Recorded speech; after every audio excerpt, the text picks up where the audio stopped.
Rishi, 8 games in, 33 points clear at the top of the table ahead of tomorrow's clash. Superb campaign so far.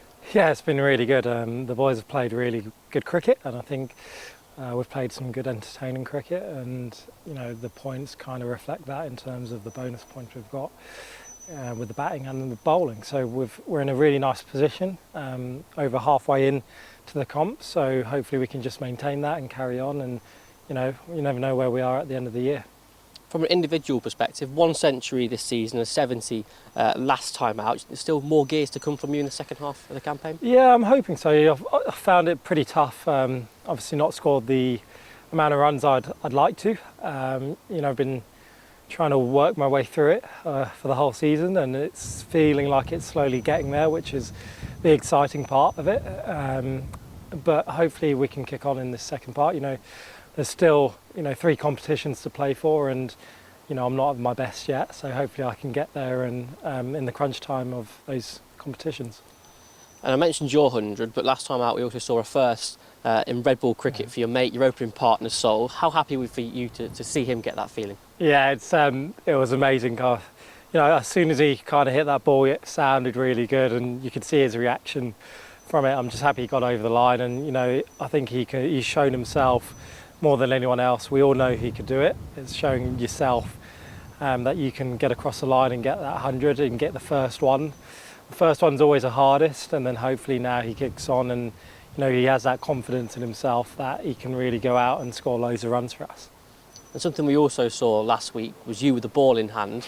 It came with a bit of a surprise to people in the press box, but it was far from a token over that you've been in the nets working so hard every training session. Why have you been so keen to add that string to your bow? Yeah, you know what, it just makes fielding more interesting. You give yourself another option, give the team another option to try and create something or do something. I've been in the nets, I think, since I've come back in Australia, and really tried to work on it. And I think all the boys and even Fonz at the start is like, don't worry about it, you're not being paid to bowl, you're being paid to bat. But it was something I really want to work on, and hopefully I can bowl a few more overs and contribute to the team as much as I can.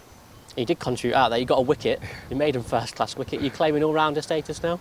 It wasn't my best ball, was it? But they took a wicket, which I'm really happy about. Not quite yet, there's a lot of work to do behind the scenes, but I'm willing to put the work in and see where we get with it, and hopefully in many years to come, and it'll be more of a regular thing. It won't be 5 or 6 overs, it could be 15 to 20 overs in a game, and that's kind of the end goal, and trying to produce as much as I can for the club.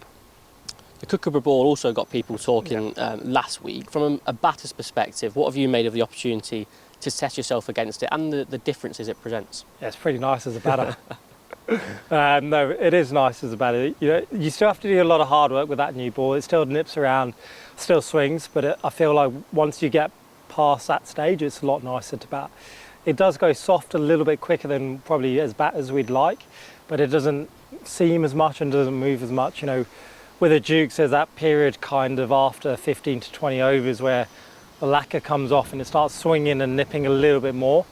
We don't quite get that with the Kookaburra, so we can really try and cash in terms of scoring runs. Looking ahead to Middlesex, we won the reverse fixture against them at Lords, but obviously a strong side, potentially with a bit of renewed energy under new leadership now. What do we need to do this week to put ourselves in another winning position? Yeah, I think there's not much that changes from us. We kind of have to figure out how to get 20 wickets with the Kookaburra ball. I think that's the main focus. How we do that, I'm not sure yet. But the coaches and the bowlers will all have their plans, and we'll see how we can kind of get more wickets in these next few Kookaburra games that we do. And with the batting, there's not much needed to say. The batters have done their job with the Cooks. We had a really good strike rate, I think, and the run rate was really good, and we can put pressure on teams going the way we bat. So it's just doing much more of the same things, really. And tomorrow we'll see the club celebrate County Cricket Day, which is offering free entry tomorrow to all supporters, new and old, who can come and show their love for the 4-day game. How valuable is that backing for first-class cricket, and why should people get behind it?